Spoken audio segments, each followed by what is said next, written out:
Well, now turning to the upcoming Winter Olympics, despite major security concerns, Russia has yet to accept the U.S. military offer of assistance for an increased presence during the Games in the Black Sea resort of Sochi next month. However, the U.S. says it is still planning to send 2 Navy ships to the Black Sea in the coming days. VOA's Luis Ramirez has our report. The recent string of bombings in Russia is, for U.S. officials, a sign that the threat of an attack at the Olympics is real.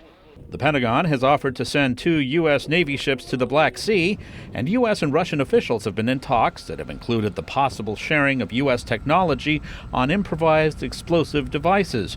The Russians have yet to accept any offers.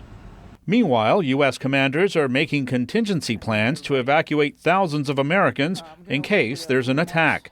Pentagon spokesman Rear Admiral John Kirby. The ships that we're going to be putting in the Black Sea are ships that have, by design, multiple capabilities, as most of our ships do. And most of our ships are capable of helicopter lift. Most of our ships have some sort of medical facility on board. The recent attacks and reports that a suspected female terrorist has been spotted in Sochi have fueled discussion in Washington about security. Juan Zarate is a defense analyst at the Center for Strategic and International Studies. These aren't just imaginings or one-off threat threads that have to be chased down, as often the U.S. has to do. But this is a real terrorist threat that exposes athletes, sponsors, U.S. citizens that are going to attend the event.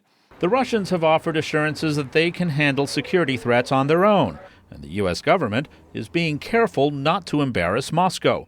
But analysts say U.S. officials are concerned they aren't getting the kind of close cooperation they've had with Olympic hosts in the past. The Russians have grown more and more concerned over the threat and are concerned over the perception of insecurity, and therefore have not wanted to allow the United States and other security services in on the ground to assist. U.S. officials have begun to speak openly about their concerns and have begun planning for a possible worst-case scenario.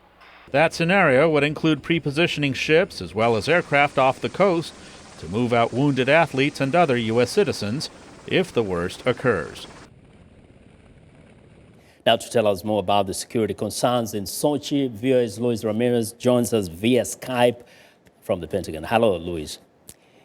Hello, Vincent. Now, first, what is the kind of scenarios that are being envisioned here by U.S. officials that need to be taken care of? Well, Vincent, given that string of bombings that we've seen in Russia, in fact, in a city not far from Sochi, the scenarios that the Pentagon is planning for is a very wide range of scenarios. We're talking about the possibility of explosions. We're talking about the possibility of anything that terrorists are capable of.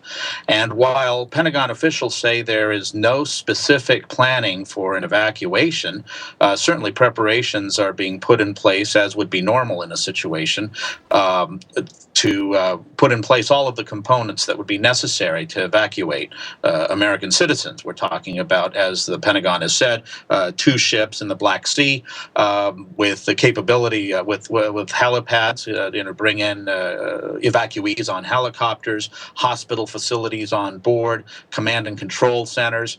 All of this, we need to mention, that the U.S. Department of Defense says we need to keep in mind that ultimately security responsibility rests with the Russians, and the Russians, as I said in my report, have said they are capable of handling any situation that arises there. And indeed, we're talking about a little bit of sensitivities here to do with the capability of the Russians to take care of the situation.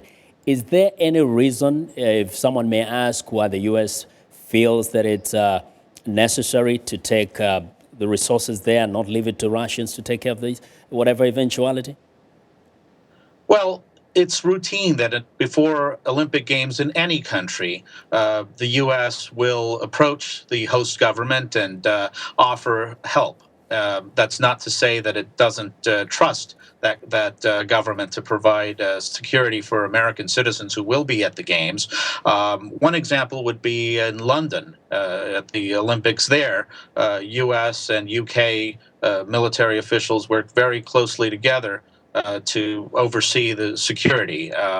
That's not to say that the U.S. in any way took responsibility for security there or did not trust British officials to provide that security. What is different here is that the Russians have been very hesitant to allow Americans to, on the ground, certainly the notion, they've been resisting the notion of having any U.S. troops present on Russian soil. That's there are historical reasons behind that, and that is giving way for the U.S. to feel a bit nervous because it doesn't have that on-the-ground access that it has normally had in the past.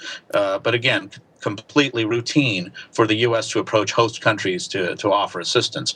I also want to mention, Vincent, that there are discussions, there have been discussions in the past couple of days between U.S. and Russian officials in which the U.S. has made known its availability of technology to deal with improvised explosive devices. This is technology that's been vastly developed during the last two wars in Iraq and Afghanistan. The Russians have not asked for the technology. U.S. says it has not offered the technology, but it certainly has come up in what U.S. officials say have been informal conversations. Luis, thank you very much for those insights. Viewers, Luis Ramirez reporting live via Skype from the Pentagon. We want to know what you think about Africa 54 and the stories we covered during the conversation on Facebook. The address is Africa 54 and check out our headlines 24/7 on voaafrica.com.